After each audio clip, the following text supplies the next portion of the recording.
Alright, this is part 2 of chapter 36. I'm sorry, every time I get a call and it's getting dark in my house, and I apologize. I've got some candles going. I've got one lamp running on the generator, so bear with me. Alright, so we just got done talking about diabetes insipidus, and I wanted to point out one thing at the end of that video. We talked about giving a hypertonic solution, and hypertonic would mean it would probably have a higher level of salt in the solution itself, and we know that water likes to stay where salt is. So if I'm getting a salty solution in the system, then I'm probably going to start retaining some water. Alright, just like when we eat a lot of salt, we retain water. So that would be why we would use a hypertonic solution. Alright, so we're on our next slide. Symptoms of inappropriate antidiuretic hormone. SIADH is kind of the opposite. It is when, well, it is the opposite. It's excessive amounts of ADH, so I don't pee at all. Okay, so the opposite. In diabetes insipidus, I pee too much, and SIADH, then I'm not peeing any. And of course, then again, if I'm not peeing any, I'm still holding in waste. So I'm going to see confusion, seizures, loss of consciousness, weight gain, and edema. I'm not putting anything out, so of course I'm going to swell. I'm going to see hyponatremia, and that's funny because if I'm not putting out waste, why would I see hyponatremia? It's because now all the water is still in my system, so when I draw your blood, it's going to be diluted, and when it's diluted, it looks like I have a less amount of sodium. I'm also going to see diminished urine output, of course, okay, because it's the opposite of diabetes insipidus. You've got a little diagram on the next one. It's the pathophysiology of SIADH. You can take a little look at that. It starts with symptoms of the inappropriate antidiuretic hormone. I have increased levels of ADH, which causes me not to pee. That causes renal tubules permeability to water, and then water reabsorption. And then I'll let you look at the concept map on 36 too. You can look at that. Diagnosis, I'm going to look at the urine and serum osmolality tests again, just like I did in DI, in diabetes insipidus. I need to see how much waste is going where. Is it staying in my blood? Is it going out in my urine? Where's it going? I'm going to look at a BUN, and BUN is a renal test that usually goes with the creatinine. You'll probably hear it as a BUN and creatinine level. And that's going to tell me how much urea or waste is in my urine when I do pee. Alright, so when I do urinate, I may see very, very, very dark urine, very odorous. The opposite of DI, because I am trying to get rid of waste. I just don't have any urine to flush it out, or any fluid to flush it out. I'm also going to look at a hemoglobin and hematocrit. Of course, hemoglobin is the one that carries my oxygen, and I'm going to look at a creatinine clearance. And creatinine clearance is telling me in my kidneys exactly how much waste I'm putting out. In the book under treatment and nursing management, is that our next slide? Yeah. I'm going to correct the underlying cause. So if it, whatever it may be, I can give the diuretic I can give the hormone if I need to. I can give diuretics to get it out. It also says sodium levels need to be monitored closely. Let's see, thorough nursing assessment and data collection are essential to monitor treatment and prevent complications of SIADH. Closely focus on the cardiovascular and neurological systems and remain alert to the possibility of fluid shifts. Promptly notify the provider of any change in level of consciousness. Electrolytes are monitored closely, like several times per day, and daily weights are measured. Anytime I have a problem where I think I'm going to be holding on to a lot of fluid, I definitely want to do daily weights. Too rapid the correction of SIADH can result in permanent neurological deficit. Careful monitoring and implementation or ordered fluids and medications are critical to the outcome. Alright, so we should be good there. Now we've got the thyroid. You're going to see a little diagram next. It says regulation of thyroid secretion. That comes from the hypothalamus. Actually, this is pituitary still. And remember, we've got a hormone released by the pituitary called TSH, or a thyroid stimulating hormone. And that hormone does exactly what it says. It stimulates the thyroid to make its hormones, T3 and T4. So we're going to take a look first at a goiter. You've got a picture of a goiter in your book, and you may have it on the slides, I'm not sure. It's a greatly enlarged thyroid gland.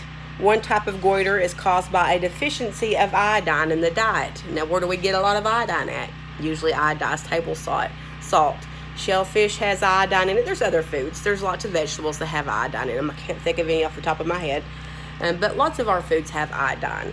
So if I'm not getting enough iodine, then I can get this goiter. You can also get iodine tablets at your local health department, because they have those for places who live near radioactive plants or, chemical plants. Because if there's a meltdown and there's a release of radioactivity, then it's very harmful through your thyroid, and iodine helps to protect your thyroid. So you can get those at the health department. Let's see here. It does talk about the administration of iodine, which we'll talk about in a minute. It says it will not cure goiter, but it will stop the continued enlargement of the goiter. So no going back. It won't cure it, but it'll keep it from getting bigger. It says in the United States, this is rare cause of a goiter. A more common cause is an increase of TSH from a lack of thyroid production, hormone production. So usually in the United States, we don't see it because we don't get enough iodine. More likely it's a problem with the TSH coming from the pituitary. Signs, symptoms, and diagnosis. Because there's no systemic symptoms or changes in the metabolic rate of a person with a simple goiter, the first sign is usually the big goiter itself, the big protrusion of the thyroid gland out of your neck. Later, if the gland continues to grow, it presses against the esophagus and causes some difficulty in swallowing. That makes sense, right? Swelling pushes back into your esophagus. The goiter can also press against the trachea and interfere with normal breathing. The diagnosis of a goiter is established by history, physical, and probably just looking at it, wouldn't you think? Treatment: if a goiter results from iodine, then I'm going to give you iodine. I can give you iodine orally. It does stain your teeth. If you've ever seen iodine, like if you put it on a wound, it's quite burnt orange looking. So I can give that orally too. It's not the same kind, but it is an iodine mixture I can take orally. You just have to make sure that people drink it with a straw, because it does stain the teeth. It says medications prescribed for a goiter include preparations of elemental iodine. A lack of thyroid hormone is causing increased tissue growth of the thyroid gland.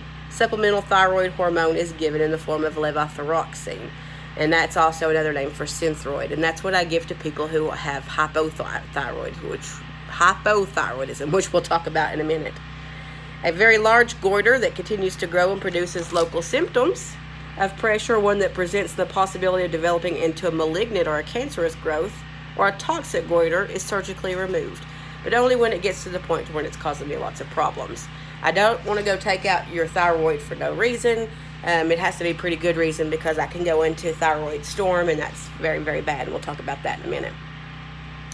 Nursing management for the iodine preparations: give it well diluted and administered through a straw, because it can stain the teeth. Adverse effects of iodine preparations can include gastrointestinal upset, metallic taste, it is a metal, skin rashes, allergic reactions, epigastric pain. So I need to pay attention to those. And then you do have a picture of a goiter on the next slide. Then we have hyperthyroidism, which is the opposite. Primary hyperthyroidism is called Graves' disease, or a toxic goiter. So when you think about thyroid, I want you to think about metabolism. So if I had hyperthyroidism, then I probably have a faster metabolism. If I had hypothyroidism, I would look like I had slower metabolism. So the people who have hyperthyroidism might be slim, they may act nervous. It'd be like I was, running a marathon all the time. You can see on page 842 hyperthyroidism, and you see a picture in 36.4 of exothalamus. It's always hard to say, but where her eyes protrude like that and they're very large, that could be a sign of Graves' disease.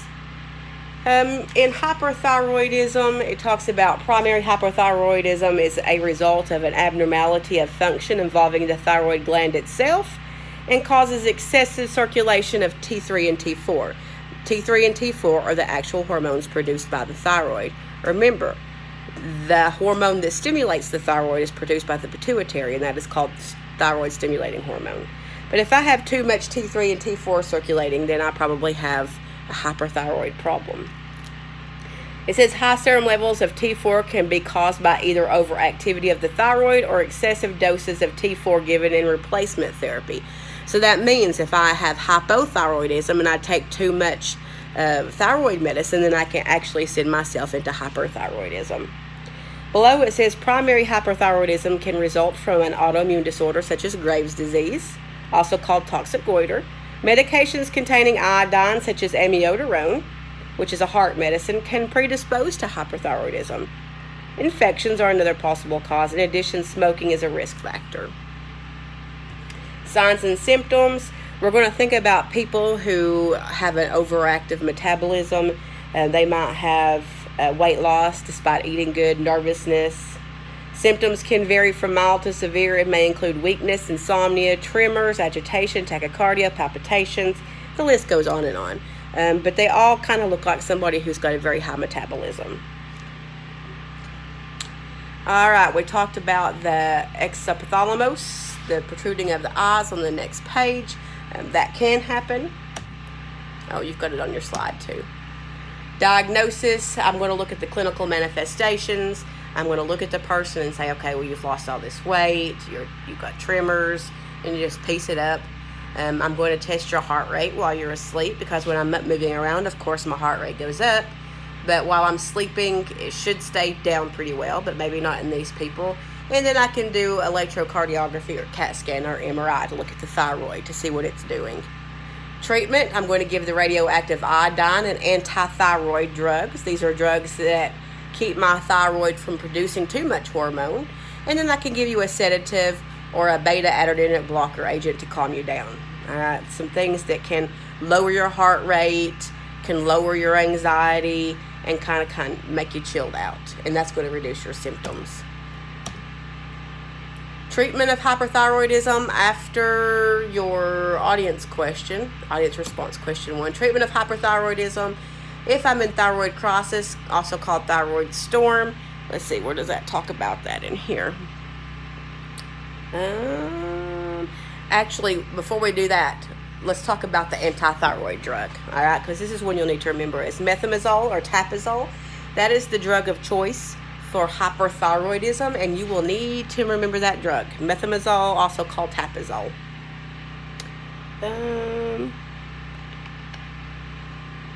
I'm trying to see if I can find...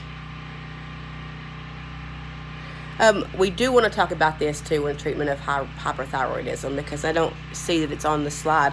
But it does talk about in your book about ablation therapy. Ablation therapy is like taking a hot rod and cleaning things out. Oh goodness, my battery. So in ablation therapy, it says it's the definitive treatment for hypothyroidism. It destroys the thyroid tissue, and then I would have no working thyroid. So then I would have to have replacement thyroid hormone for the rest of my life. It is contradicted in pregnant and nursing women because it can disable the thyroid gland in the fetus or the infant as well. And the main disadvantage of ablation therapy is the possibility of hypothyroidism, sending you into the hypo instead of the hyper. It does talk about a little bit below, if I have ablation therapy, how all my body fluids can be radioactive for a short time. Because the iodine circulates in the blood and is excreted by the kidneys, precautions must be taken when handling needles, syringes, bedpans, other equipment that can be contaminated by radiation. Okay, and then we talk about a little bit of a thyroidectomy over here. Let's see here. That's on the next page. Going back to your radiation therapy, your ablation therapy, all patients receiving radioactive iodine must be observed for signs of thyroid crisis resulting from radiation-induced thyroiditis, which we'll talk about later, it says. Iodine preparations also may be given for a period of 10 to 14 days before surgery of the thyroid to reduce the vascularity, which is a very good thing to remember. I can give you that iodine to kind of shrink it down a little bit, and that way it won't be so hard to operate on. I do want you to make sure you read the next paragraph because of the signs and symptoms of hypothyroidism. But it looks like cardiac disease. Sometimes it doesn't get diagnosed in older people because we automatically think it's cardiac. Looking at a thyroidectomy, make sure you're looking at the pre-op and post-op nursing care. Definitely post-op, all right? Post-op, because anytime I have surgery on my neck, and of course thyroidectomy is to take the thyroid out, anytime I have surgery on my neck, I want to make sure that I'm keeping a patent airway. So my patients are sitting upright, they're not lying down. If I lie them down, it's going to put pressure on their trachea because I'm going to swell. It says I'm going to leave my head in a neutral position, making sure you're checking the vital signs continuously. let's see here. Watch closely for bleeding and swelling at the operative site. If it swells too much, I might lose my airway, which can cause swallowing difficulty or airway compromise. Any rise in temperature, pulse, or respiration should be reported immediately because it can indicate high levels of thyroxine in the bloodstream. In many hospitals, a tracheostomy set is kept at the bedside just in case I close up. Very good to know. It also talks about a little bit about tetany down here. Other symptoms to be reported are persistent hoarseness or loss of the voice. That's very important because we could have made some damage in there, and which may indicate damage to the vocal cords. And then we have tetany, which is muscular twitching and spasms, and thyroid crisis or other possible complications, because when I'm worried about tetany, because that is a problem with my calcium. When I go in to operate on your thyroid, the doctors can mess up and actually get the parathyroids on either side of your thyroid, and that would cause a problem with your calcium levels, which would cause the tetany. All right, see how much I can get out of this next slide here. Thyroid storm on box 36-1. You've got common causes of thyroid storm. It's also known as thyroid crisis or thyroid toxicosis. It is another possible complication of having your thyroid out. In the post-operative setting, the condition is caused by a sudden increase in the output of thyroxine caused by manipulation of the thyroid as being removed. Newer surgical techniques have made this a rare occurrence. In a patient with hyperthyroidism, thyroid storm can also be triggered by other factors unrelated to surgery. So as they're trying to take the thyroid out, I have this large release of thyroxine. These patients can also develop thyroid storm as a result of consuming an overdose of levothyroxine. So make sure you're looking at the causes of thyroid storm. And then if we look over here, we're going to see these are all the common causes. Administration of drugs or dyes containing iodine, childbirth, congestive heart failure, the list goes on. These are things that can cause my thyroid to go out of control. It's going to look like this. The symptoms of thyroid storm are produced by an extreme elevation of all body processes. My temperature is going to go really high. My heart rate's going to go really high. My blood pressure gets really high. My respirations get really high. And my body cannot live that way. So we do not want to go into thyroid storm. Treatment of thyroid crisis must begin immediately after the first symptoms are noticed, rather than waiting for a lab confirmation. Measures are taken to reduce the temperature. Cardiac drugs are given to slow the heart rate, and sedatives such as barbiturates are given to reduce restlessness. Adequate fluids must be given to fuel increased metabolic rate, or profound dehydration may occur. And I think we're going to end that one too because my battery is going down. So it looks like this chapter is going to be probably at least a 3-parter.